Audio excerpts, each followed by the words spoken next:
Have you ever cooked then pieced together all the delicious components of a sandwich only to find that when it's finally assembled, it's no longer warm? Well, using the Vevor Panini press grill, we were able to get back to that delicious warming goodness. We did a bacon cheese chicken breast panini on the press, and that melted gooey cheese and toasted lined bread was so tasty. So stick around for the recipe here on Al Lunacy Queuing.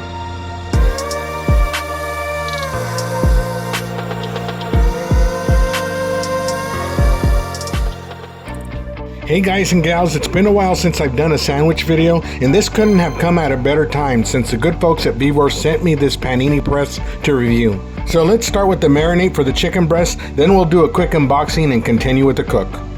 We're going to start it off with 1/3 to half a cup of extra virgin olive oil, depending on your preference. I'll have the full list of ingredients on the video description. Then we'll follow it up with 3 tablespoons of fresh lemon juice. Once we have that in, we'll add 3 tablespoons of soy sauce to the mix, followed by 2 tablespoons of balsamic vinegar, plus 1 tablespoon of W sauce.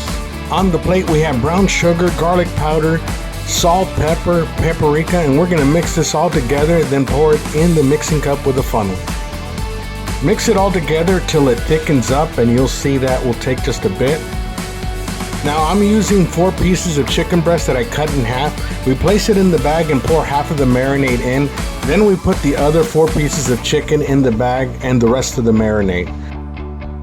Make sure you take the air out of the bag, and also make sure that the chicken is evenly coated with the marinade. Let's leave the chicken to marinate and start with the unboxing. As always, Vevor did well packing and shipping this item promptly. I think it took 3 days to arrive from the date I received the shipping notice.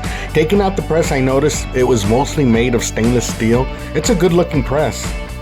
I unlocked the slide on the side to get this open. Opening up the grill, everything looked well intact. There are 2 knobs in front. The left is for a temperature control and the right is the timer.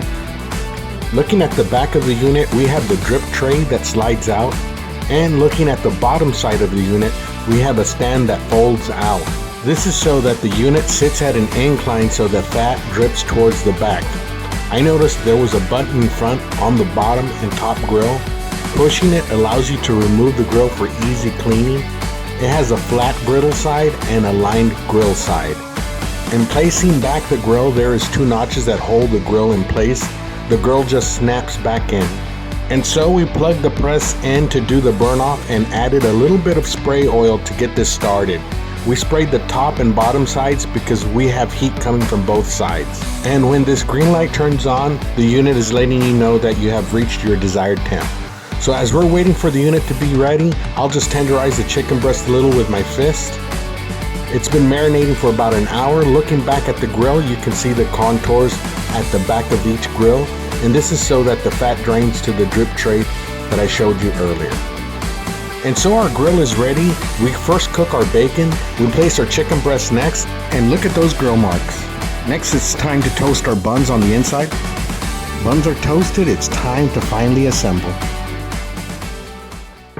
Starting with the foundation, we place a succulent grilled chicken breast on the awaiting bottom bun. For a touch of freshness and color, we garnish the chicken with some vibrant parsley. We follow it with a bed of crisp lettuce leaves and slices of ripe tomato to add that juicy burst of sweetness. To infuse a hint of zing and pop in color, we carefully place thin rings of red onion atop the tomatoes. For a briny twist, we incorporate a few pickles to provide a burst of acidity. We then lay strips of perfectly cooked bacon, allowing their smoky aroma and irresistible crunch to tantalize the senses.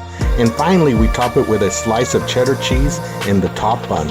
And down goes the heated press, and within minutes, everything inside begins to sizzle.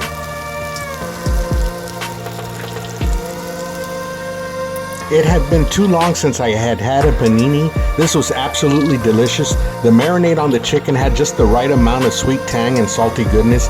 I didn't get to video the cutting of this one, but I did make another one without cheese for my wife, and I did video that one. And as we cut into it, look at all that steamy goodness inside.